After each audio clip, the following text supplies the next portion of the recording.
Dear delegates, ladies and gentlemen, let me take the opportunity to welcome you to the 𝙏𝙗𝙖𝙣 virtual conference. This is a conference that we have convened to discuss the issues connected to the implementation of the 𝙏𝙗𝙖𝙣 project.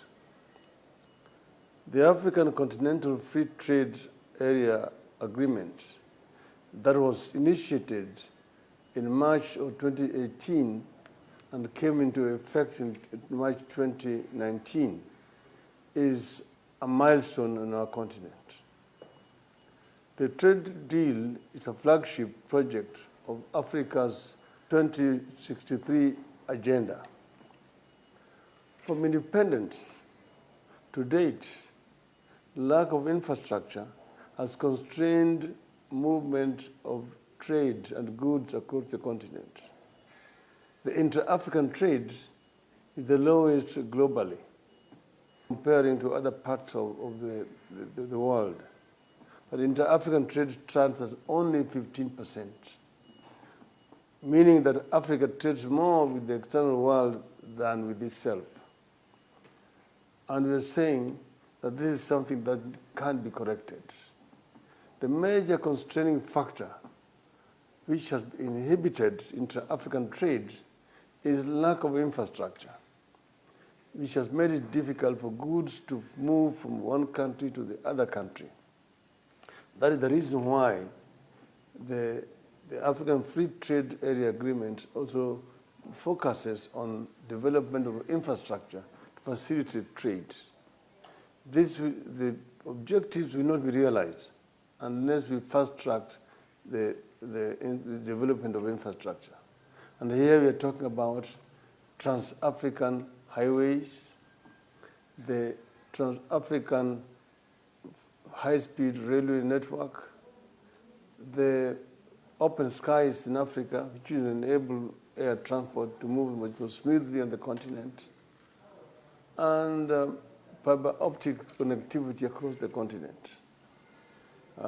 We, particularly here at this conference, want to focus on energy, which is, as you know, one of the major driving factors to growth and development. Most African countries are energy deficient, and this is what also inhibits development in those African countries. The cost of energy in some African countries is too expensive to access energy. This cannot be allowed to continue to exist because it makes Africa less competitive and scares away investors from the continent. We need to deal with this issue of energy head-on. And that's the reason why we have convened this conference to talk about the 𝙏𝙗𝙖𝙣. Africa is the richest continent in as far as the raw materials are concerned. Africa is rich in minerals than any other continent on earth. Yet Africa is also the poorest in terms of living conditions of our people. This paradox needs to be corrected or reversed. We need to find a way in which we can add value to raw materials which are available in abundance on the continent by doing value addition before we export them as raw materials. And that's why we need to address the issue of energy, because we cannot do value addition without sufficient energy in the continent. And then the 𝙏𝙗𝙖𝙣. 𝙏𝙗𝙖𝙣 presents an enormous opportunity for the continent. And it cannot be developed as a purely DRC, that is a project of the Democratic Republic of the Congo. And that's why we need to get African countries to move in and develop this 𝙏𝙗𝙖𝙣 as an African project. We need to get countries to come in through the regional power pools to tap into this. We have several power pools on the continent, the Southern African Power Pool, the East African Power Pool, the Northern Africa, the Maghreb, the West African Power Pool, and the Central Africa. So we need to address the issues of pool interconnectivity across the continent so that we can be able to transport the energy coming from the Inga to other parts of the continent. This will help to bring down the cost of energy in our continent. We are working together with His Excellency President Felix Tshisekedi, who was consistently committed to working with the African leaders to make the Grand Inga hydropower project a continental project. Our goal is to work closely with and support President Tshisekedi to achieve this ambitious and audacious goal. The DRC is shortly going to be celebrating its 60th anniversary.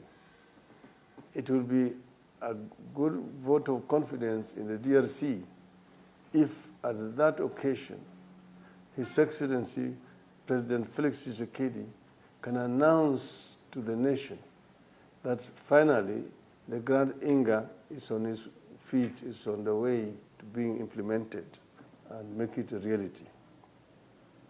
We hope to bring together the best minds from Africa and the world to come up with the basic framework that will demonstrate that the Grand Inga project is a viable, green, and sustainable.